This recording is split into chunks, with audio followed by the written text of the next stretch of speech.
Hello, I'm Mark Bendon. I'm coming to you live and in person from the Ergonomics Center here at Texas A&M's Health Science Center School of Public Health.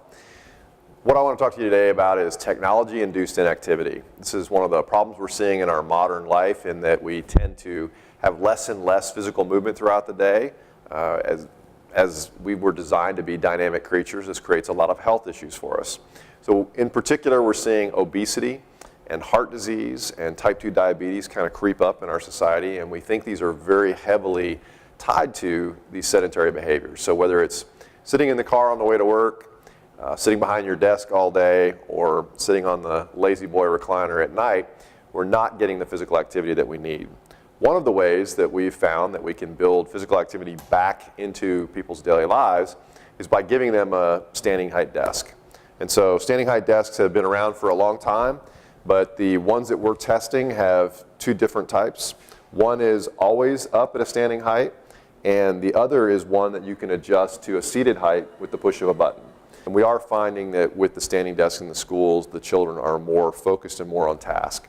This is great news for the teachers. They don't have to stop and discipline and correct behavior, but it's really great news for all of the students from an academic perspective, because when the teacher can continue to teach and not have to discipline, when the students are not distracting one another, everyone's learning level can increase. And so it's kind of a nice win for everyone. One of the other really exciting things from a standpoint of trying to apply interventions equally across different socioeconomic strata is that we've seen these interventions in the schools work with all children from all backgrounds. In our research, one of the things that we've changed that's been unique to Texas A&M and to the Ergonomics Center has been the use of wearable sensors.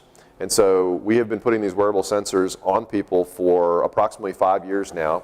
What these sensors can tell us about an individual is how physically active they've been throughout the day. So the nice thing about this particular brand is they can wear it on their upper arm.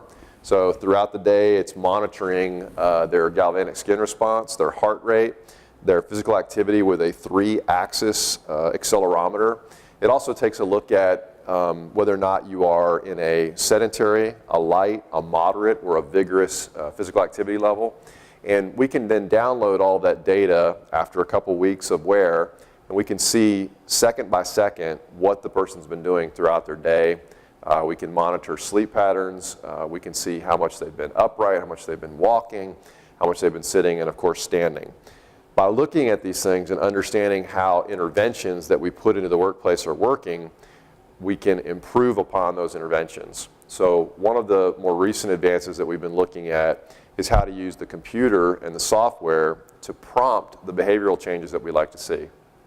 It's very difficult to just hand someone a piece of equipment, or in this case provide a new environment or a piece of furniture, and expect that they will naturally work with it the way that you would hope to improve their health. So sometimes a prompt from the computer screen is just what it takes to kind of remind someone gently that they need to take some sort of action, like to get up and move around, walk around, look at a distance, just to physically take a break from their work.